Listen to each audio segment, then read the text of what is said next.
السلام علیکم ورحمۃ اللہ وبرکاتہ۔ بنی اسرائیل کون تھے؟ کس نبی کی امت کو بنی اسرائیل کہا جاتا ہے اور اس امت کی ذلت رسوائی کیسے ہوئی؟ رب العالمین نے اس قوم کو 16 باتوں کا حکم دیا مگر انہوں نے نہ مانا، اور قرآن کریم میں اس قوم کا کس طرح ذکر آیا ہے۔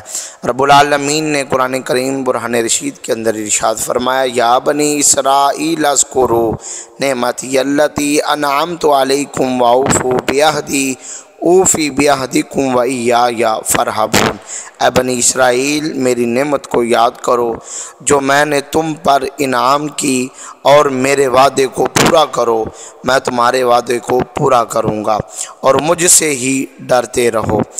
حضرت آدم علیہ السلام کی نسل میں حضرت یعقوب علیہ السلام کی اولاد جو ہے وہ امت محمدیہ صلی اللہ علیہ وآلہ وسلم سے پہلے دنیا میں سب سے زیادہ عزت و عظمت اور اقتدار و اختیار اس قوم کو ملا، مگر انہوں نے اس کی ناقدری اور ناشکری کی، جس کی وجہ سے وہ ذلیل و خوار ہوئی، اور ان کی ذلت و رسوائی کے اسباب کی تفصیل قرآن کریم کی سورۃ بقرہ میں بیان کی گئی ہے۔ ہر دور میں اہل علم کا اس بات پر اتفاق رہا ہے کہ بنی اسرائیل حضرت یعقوب علیہ السلام کا لقب ہے، جس کا عبرانی زبان میں معنی یہ ہے کہ اللہ کا بندہ، لہذا بنی اسرائیل کا معنی ہوا کہ اللہ کے بندے کی اولاد، یعنی بنی اسرائیل حضرت یعقوب علیہ السلام کی قوم کو کہا جاتا ہے۔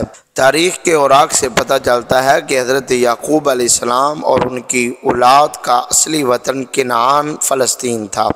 حضرت یوسف علیہ السلام کے زمانے میں یہ لوگ مصر میں آباد ہوئے۔ ان کے آنے کے بعد ان کے آبائی وطن کنعان، فلسطین اور پورے شام پر قوم عمالقہ نے قبضہ کر لیا۔ جناب حضرت یعقوب علیہ السلام کے 12 بیٹے تھے، جن میں چوتھے بیٹے کا نام یہودا تھا۔ اسی نسبت سے بنی اسرائیل کو یہودی بھی کہا جاتا ہے۔ یہ اپنے دور میں بڑے معزز اور محترم قوم تھی، اور ان میں ہزاروں جلیل القدر انبیاء علیہ السلام پیدا ہوئے، جن میں سب سے نمایاں حضرت موسیٰ علیہ السلام اور حضرت عیسیٰ علیہ السلام ہوئے ہیں۔ مصر میں جب بنی اسرائیل پر فرعون نے مظالم ڈھانے شروع کیے تو حضرت موسیٰ علیہ السلام نے انتھک اور بے مثال جد و جہد کر کے ان کو فرعون کے جور و ستم سے نجات دلوائی۔ فرعون دریا میں غرق ہوا تو اس کے بعد بنی اسرائیل کو قوم عمالقہ سے جہاد کا حکم ملا۔ بنی اسرائیل فلسطین کی طرف چلے تو قریب جا کر جب انہیں قوم عمالقہ کی طاقت کا علم ہوا تو انہوں نے حضرت موسیٰ علیہ السلام سے صاف کہہ دیا کہ اے موسیٰ، تم اور تمہارا خدا لڑو، ہم تو یہیں ٹھہریں گے۔ حضرت موسیٰ علیہ السلام نے بہت سمجھایا مگر انہوں نے جہاد سے انکار کر دیا، جس کے نتیجے میں انہیں 40 سال طیہ کے صحرا میں بطور سزا رہنا پڑا۔ حضرت موسیٰ علیہ السلام اور حضرت ہارون علیہ السلام کا وہیں پر انتقال ہو گیا۔ پھر انہوں نے حضرت یوشع بن نون علیہ السلام کی زیر کمان جہاد کیا اور فاتحانہ انداز میں فلسطین میں داخل ہوئے۔ بنی اسرائیل میں مجموعی طور پر یہودی اور عیسائی دونوں شامل ہیں، لیکن بعض مقامات پر بنی اسرائیل سے مراد صرف یہودی ہوتے ہیں۔ جس کا علم قرآن مجید کے سیاق و سباق سے ہوتا ہے، اس کے سیاسی و مذہبی رہنماؤں، حکمرانوں اور عوام کے گنہونے کردار کا قرآن مجید کی ابتدا میں بیان کرنے کا مقصد یہ ہے کہ نزول قرآن کے وقت دنیا میں یہ 2 بڑے مذاہب تھے، باقی مذاہب ان کی بگڑی ہوئی شکلیں تھیں۔ ہندوستان میں جسے قدیم تاریخ میں بلاد الہند کہا جاتا ہے، ہندو اپنے مذہب کو 3000 سال پرانا مذہب ثابت کرتے ہیں۔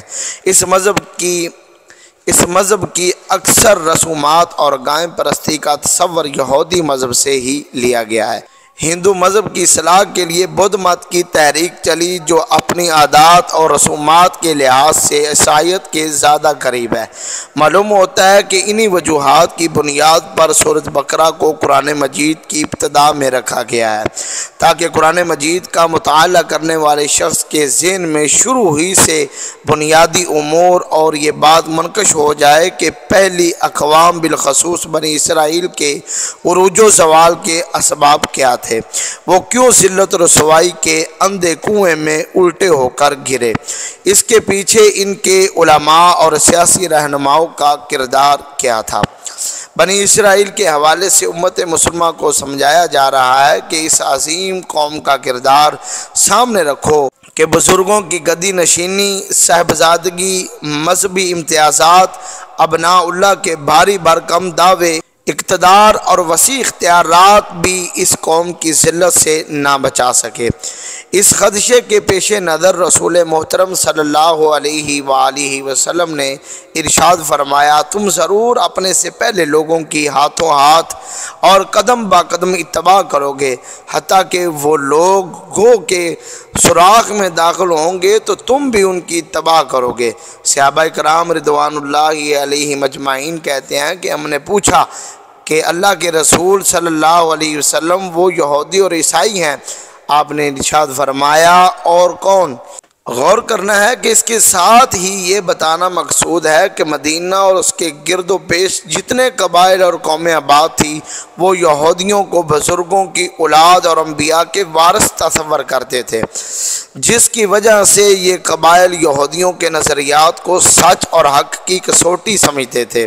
ان اسباب کی بنیاد پر اللہ تعالیٰ نے انہیں بڑے دلربا انداز میں سمجھاتے ہوئے یہ احساس دلانے کی کوشش کی کہ اے میرے بندے یعقوب کی اولاد، یعنی اے بنی اسرائیل، میری عطا کردہ نعمتوں، فضیلتوں اور رفعتوں کا احساس کرتے ہوئے تمہارا اولین فرض بنتا ہے کہ نبی آخر و زمان حضرت محمد مصطفیٰ صلی اللہ علیہ وآلہ وسلم کی مخالفت کرنے کی بجائے ان کی نصرت و حمایت کرتے ہوئے حلقہ اسلام میں داخل ہو کر اس عہد سے وفا کرو جو تم سے توحید اور خاتم النبیین کے بارے میں لیا گیا ہے۔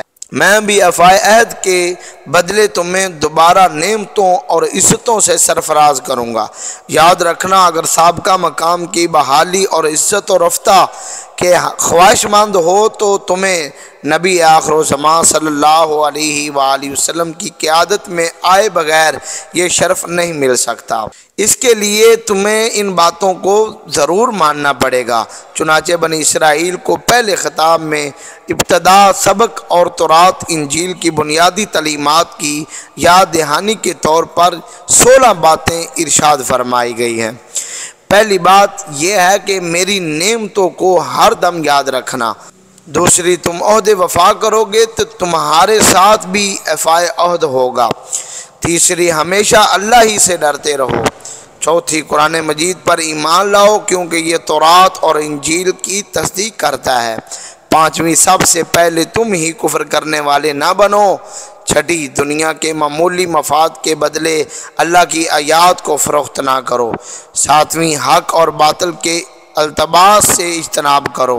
آٹھویں، جانتے بوجھتے حق کو چھپانے کی کوشش نہ کرو۔ نویں، نماز ادا کرو۔ 10ویں، زکوٰۃ کی ادائیگی کا اہتمام کرو۔ 11ویں، رکوع کرنے والوں کے ساتھ رکوع کیا کرو۔ یاد رہے یہودیوں نے رکوع کو نماز سے نکال رکھا تھا، جس کی وجہ سے رکوع کا خاص طور پر حکم دیا گیا ہے۔ 12ویں، لوگوں کو نیکی کا حکم کرو مگر اپنے آپ کو بھول جانے سے بچو۔